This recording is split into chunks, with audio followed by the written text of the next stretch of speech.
अस्सलाम वालेकुम मेरे प्यारे हिंदुस्तानी भाइयों, दोस्तों, बुज़ुर्गों और मेरी प्यारी माँ बहनों, आप देख रहे हैं दिल की आवाज़ और दिल की आवाज़ के साथ मैं हूं वाहिद हाशमी। आज हम शहर बेंगलुरु में गुलिस्तान शादी महल में हैं, जो एक बहुत ही क्रिटिकल मसले के ऊपर बात चल रही है। जैसा कि आप सब लोग जानते हैं कि अमानत बैंक का एक बहुत बड़ा इशू बहुत ज़माने से चल रहा है, तो उसके लिए हमारे आलम पाशा साहब जो हैं एक इनिशिएटिव लिए हैं, यहाँ पर एक मीटिंग ऑर्गेनाइज करके सब लोगों को, कौम के लोगों को यहाँ पर बुलाकर, जो भी इसमें शेयर होल्डर हैं और जो कुछ भी अमानत बैंक को आगे बढ़ाने के लिए इन्होंने एक बहुत अच्छा सा कदम उठाया है। जैसा कि दोस्तों आप सब लोग बिल्कुल वाकिफ़ हैं, हमारे आलम पाशा साहब से, एक अच्छे बिजनेसमैन है, इंडस्ट्रियलिस्ट हैं और माशाल्लाह एक सोशल एक्टिविस्ट हैं। और जैसा कि दोस्तों ये हमेशा जहाँ कहीं भी कुछ भी होता है तो अपने हक़ की आवाज़ को बुलंद करते हैं और अपने दिल की आवाज़ को पेश करते हैं। चलिए आज सुनते हैं अमानत बैंक के इशू के लिए इनकी इनिशिएटिव क्या है। जैसा कि दोस्तों आप जानते हैं कि दिल से जो बात निकलती है असर रखती है, पर नहीं ताकत परवाज़ मगर रखती है। चलिए सुनते हैं आलम पाशा साहब की दिल की आवाज़, जो आज के इस अमानत बैंक के इशू के बारे में बोलिए। जैसा कि आपने बहुत अच्छा सा कदम उठाया है, जैसा कि अभी अमानत बैंक को आगे बढ़ाने का जो भी आप कोशिश और मेहनत कर रहे हैं, कि क्या इंशाल्लाह इसको आप कामयाबी की तरफ पहुंचाएंगे? बेशक इंशाल्लाह ज़रूर होगा। कर्नाटक के पूरे 50 लाख आदमी थे उस टाइम पे, अभी तो 1.5 करोड़ आदमी मुसलमान हैं। 50 लाख मुसलमान के साथ दूसरे ईसाई यानी जितने माइनॉरिटी, 1 करोड़ आदमी का पैसा लेके बनी बैंक। अभी जब इलेक्शन आया, इलेक्शन में 1000 से 1500 1500 आदमी खड़ा है। जी। तो 1500 आदमी ये 4 फैमिली के हैं, रहमान खान साहब, अलमीन ग्रुप, डॉक्टर मुमताज़ साहब, जियाउल्लाह शरीफ और प्रेस्टीज बिल्डर, ऐसे सिर्फ 4 फैमिली के वोट 1200 से 1500 लेके कर रहे हैं। तो लोग आज जमे, तो इसमें 45,000 आदमी को वोट करने का पावर ही नहीं दिया गया। पूरे 45,000 शेयर होल्डर हैं, अकाउंट होल्डर तो 50 लाख थे। तो ये 45,000 में भी जो 1000 रुपये, इसका मतलब 800-900 रुपये जो पैसा डाला गया, उसके फ़ायदे के साथ, मुनाफे के साथ 50 साल के पहले का पैसा आज 75,000 या 2 लाख रुपये बनना चाहिए। कोई भी बैंक में कोई भी इंसान जो डाला है 50 साल की वैल्यू, यानी 5 रुपये का 25 हुआ तो कितना की है। इस अंदाज पे ये 1000 रुपये को घटा दिए पैसा, इसलिए घटाए कि भाई ये 5 फैमिली के लोग वोट करना।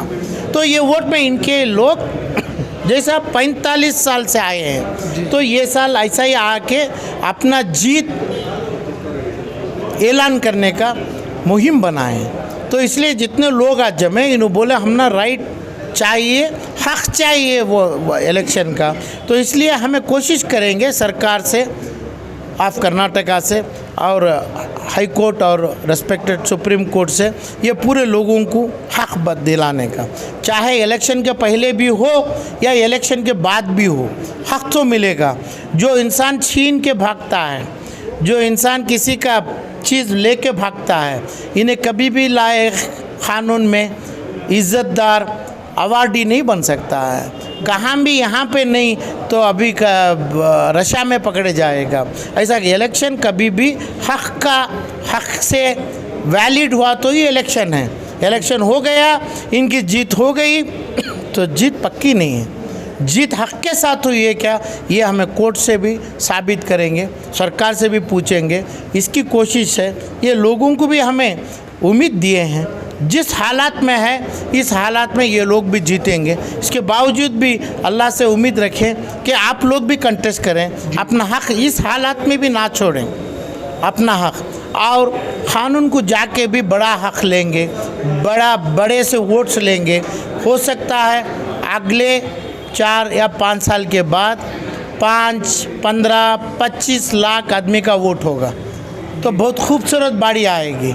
इसी उम्मीद से ये मुहिम आगे लिया हूँ मैं, यानी 1000 से 1500 वोट ये 4 फैमिली के जो हैं, इसका जो उसूल है, ये उसूल तोड़ने की बात लोग कर रहे हैं, मुसलमान कर रहे हैं, यही शर्त भी लगा रहे हैं। इसी अंदाज पे यही मुहिम से कोर्ट, क़ानून करके ये लोगों को हमें दिलासा भी दिए हैं कि भाई जो ताकत हमारे में है वही ताकत से इलेक्शन भी लड़ेंगे, रख के हमें फिर कोर्ट को जाके ये लोग जो नाहक करके भी इलेक्शन जीते हैं इसको इनवैलिड भी कर सकते हैं। इनकी जीत हो गई तो कोर्ट में इनवैलिड डिक्लेयर होगा रेस्पेक्टेड कॉन्स्टिट्यूशनल कोर्ट्स में, क्योंकि जितना भी काम कर रहे हैं इन्हों अनकॉन्स्टिट्यूशनल काम है। लेकिन सर जैसा कि आप बोल रहे हैं कि हम कोर्ट में जाएंगे बगैर कोर्ट का, आउट ऑफ कोर्ट, जैसा कि हमारे कौम के जो बड़े बड़े रहबर हैं और बड़े बड़े जो सोशल एक्टिविस्ट हैं आप जैसे हैं, सब लोग जाकर बगैर कोर्ट को गए जैसा इस मसले को हल किया जा सकता है। वो लोग आगे बढ़ के आके पूरों को हक देना है। जो क़ानून का बना दिए इन्होंने रेजोल्यूशन पास कर लिए, ये रेजोल्यूशन को ख़लम मारना है, वो कर नहीं पाते। जो बुरी नीयत से काम किए सही नीयत आ नहीं पाती है। अब ये लोग माने क़ानून वही मानेगा, रेजोल्यूशन को मानेगा। क़ानून क्या नीयत से किया गया, क्या इंटेंशन से किया गया, ये हमें सरकार के बाद कॉन्स्टिट्यूशनल कोर्ट्स में रखेंगे। ये लोगों के ऊपर कर्नाटक के कोई मुसलमान को, कोई तबके को कोई उम्मीद नहीं है। ये लोग आगे बढ़ के हर लोग को लेके ये 4 फैमिली के 1200 वोट को छोड़ के दूसरा वोट लेके काम करेंगे, किसी को उम्मीद नहीं है। और सर बहुत सारे लोगों के शेयर्स उसमें मौजूद हैं और बहुत सारे लोगों के, हमारे ख़ानदान के दोस्तों के, उनके घर वालों के बहुत सारे लाखों के रुपए अमानत बैंक में है, तो इसको कैसे रिलीज़ किया जाए सर? रिलीज़ करने के लायक में नहीं है ये, ना उसका वादा दिए, ना इसका वादा करने वाले हैं। तो कोशिश यही है कि भाई नया मैनेजमेंट आएगा तो नई तरकीब से काम किया जाएगा, सरकार के सामने रखेंगे, सरकार का पैसा लेंगे, उधार में डिपॉजिट में लेंगे, सेंट्रल गवर्नमेंट का भी लेंगे, तब लोगों को उम्मीद आएगी, बिज़नेस बड़ा होगा, ये बिज़नेस की कमाई होगी, वो कमाई से पैसा इनको मिल सकता है। जो भी करना है ये पैसा इलेक्शन के बाद ये लोगों को मिलेगा। 100 करोड़ रुपया ऐसा ही काट के बग़ैर सिग्नेचर, बग़ैर लोगों को मालूम हो के अपने कब्ज़े में रखे हैं। और वो 100 करोड़ रुपए के ऊपर का जो पैसा है, जितने 100 करोड़ में इन तनख्वाह में बांट लिए और इनके ख़र्चों में डाल लिए। 1 महीने को 2 करोड़ रुपए का खर्च पिछले 5 साल और 15 साल से करते आए हैं। तो कमाई ज़ीरो है इसमें, इनकी कमाई कुछ नहीं है। लोगों के चीज़ों में अपने बंगले, अपने चीज़, खर्चे, तनख्वाह, पगार, CEO को 1.5 लाख 2 लाख रुपए तनख्वाह देंगे, ये सभी तमाम ये करे हैं, लोगों के पैसे में किए हैं। कमाई का पैसा करना, कमाई का पैसा जब होता है तभी ये पैसा लोगों को वापस आएगा, आना ज़रूरी है।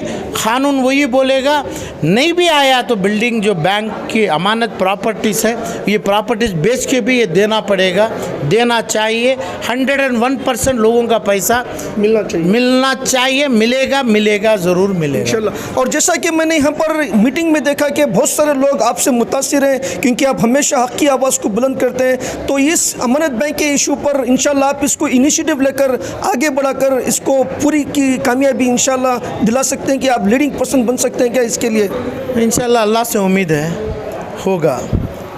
जब गरीब की आवाज़ निकलेगी, तकलीफ़ की आवाज़ निकलेगी, बस ये आवाज़ ही बहुत बड़ी ताकत है। होगा, ज़रूरी होगा, लोगों को फ़ायदा पहुँचेगा। यही लोग अमानत बैंक के अलावा कर्नाटक के तकरीबन 5 लाख करोड़ का पैसा, ये सिर्फ 5 या 7 फैमिली के अंदर जो बैठा है वो पैसा भी वापस लेंगे।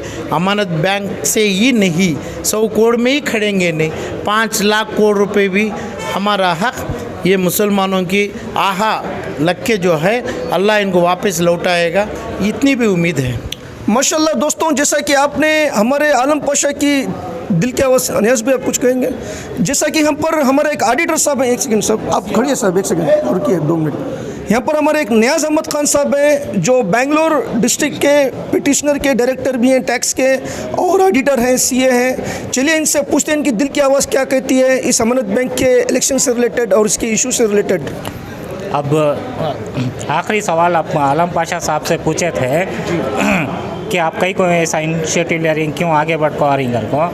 ये दुख दर्द इनका रहने की वजह से हम लोग सभी वॉलंटियरली इनके साथ जुड़े हुए हैं। जो हम लोग सब ये आवाज़ उठाना था, हम जो ये काम करना था हम नहीं कर रहे थे, हमने ये दर्द ये महसूस हो रहा था, ये गलत हो रहा है बोल के, इसलिए हम इनिशिएटिव लेके हम खुद हमें अपने इससे इनको एक समझ है, एक प्रोसीजर, एक आर्डर, एक सिस्टम मालूम है, ये बैंकिंग सिस्टम का, कोर्ट कचहरियों का बोल के, ये साहब को, आलम पाशा साहब को हम आगे करे हैं।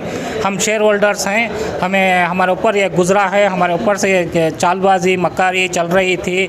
जो ये पैसे वाले ताकतवर जो बैठे हुए थे, जो पैसों के ज़ोर पे, सियासत की ज़ोर पे इन सब काम कर रहे थे, हम इंडिविजुअली उठ के इनके ऊपर आवाज़ नहीं उठा सकते थे। हमको मालूम रहने के बावजूद हम खामोश बैठे हुए थे। ये कौम का मसला था, हमको मालूम रखे।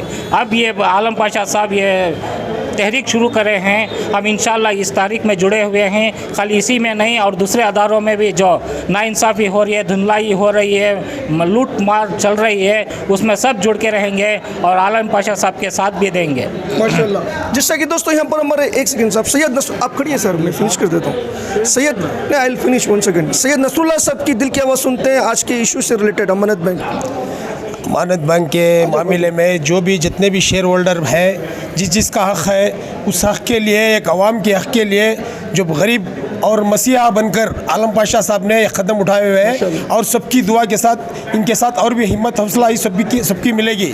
और अपनों ने अपनों को लूटा, गैरों में कहाँ दम। कभी अमानत बैंक वाले लूट दिए, कौम के अंदर कौम वाले लूट दिए, कभी अय्यम वाले लूटे, कभी आला वाला लूटा, कभी आमेडन वाला लूटा। और शहर के अंदर जितने मुसलमानों की बर्बादी आई है, जितने भी ऐसे स्कैम करके ये सारों ने लूट लिए और मुसलमानों को आबाद करने की बजाय बर्बाद करके छोड़ दिए। और ये अच्छे नेक काम के लिए आलम पाशा साहब ने अच्छी नेक सिदारत से और उनके दिल से अच्छी नीयत से कदम उठाए हुए और अल्लाह इनके लिए और सबकी दुआ भी इनके साथ है। इनको हर एक चीज़ से भी कदम पे कामयाबी मिले।